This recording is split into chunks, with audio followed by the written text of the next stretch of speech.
At the age of 34, it was 1988, I sold my first real estate development project with my partner for $16.5 million. And that was the beginning of my wealthy lifestyle. And I was going to buy a private jet, but fortunately my best friend did, so I didn't have to. I was flying anyway.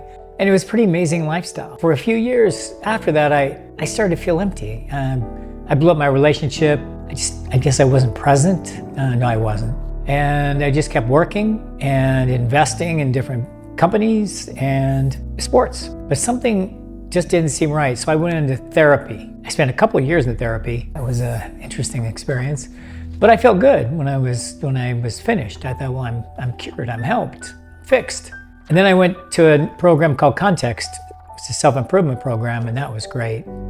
They even offered me a position, able to interview for a position to be a counselor, but I didn't want to do that. But after that, maybe 6 months later, I felt the same. I felt void, I felt empty. And so I just kept on this process of going up, trying to take care of myself, reading self-help books, doing whatever it took, I thought, and then I'd feel better, and then I'd fall back down again, and up and down, the yo-yo. Perhaps you can relate to that. And that's what this channel's about, is the yo-yo effect of, how creating the wealth at the expense of health, mental, emotional, physical. It's an expense. There's a lot that goes into creating wealth, as we know, but there's sacrifices. Relationships can be sacrificed, like I did. There's a point in time where there becomes a turning point, and that turning point is, I call it the Y in the road. You either go one direction and you just continue on the same path, doing the same things, creating the same outcomes.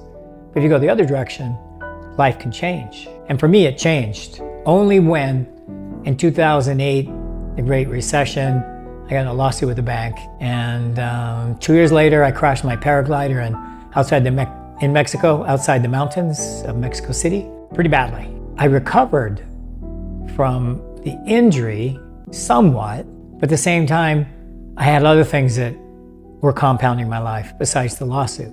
And this is something I just found actually this morning. Goals for 2014, I like to read it. To be in the best physical shape of my life, to be financially strong, to be more balanced mentally and emotionally, to live with less stress, to visit my daughter more often, to provide good care for the animals, I had horses, to build a strong company, to travel the world again, I just got done with my injuries, to be happy. And I think that's a big part of a lot of what we struggle with when we create financial wealth, is we look outside of our life. I bought, sports cars, houses, Washington, California, traveled all over the world, flew first class, did all the things I thought I needed to do to be happy, but I wasn't happy, looking outside.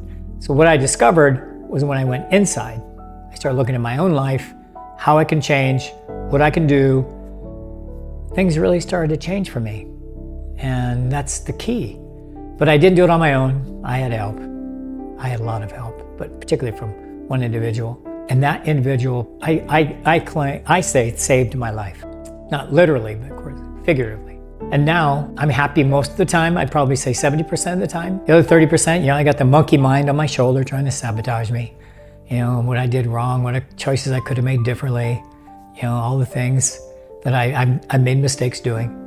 But here I am. I'm here today, and I'm sharing this with you because if you're in the same place that I was and you want to find a faster way out of the rabbit hole, reach out to me. If I can help you, work with you, use my coaching skills to help you bring up out of the hole faster, you can do it on your own, no doubt. But it takes a lot longer. I can tell you that. Anybody can share with you, with people especially been in therapy. If you're interested, reach out to me. Check out my website, randylcampadore.com, my book, Beyond Limits, and we'll see if I can help you, or we can help each other. All right, cheers.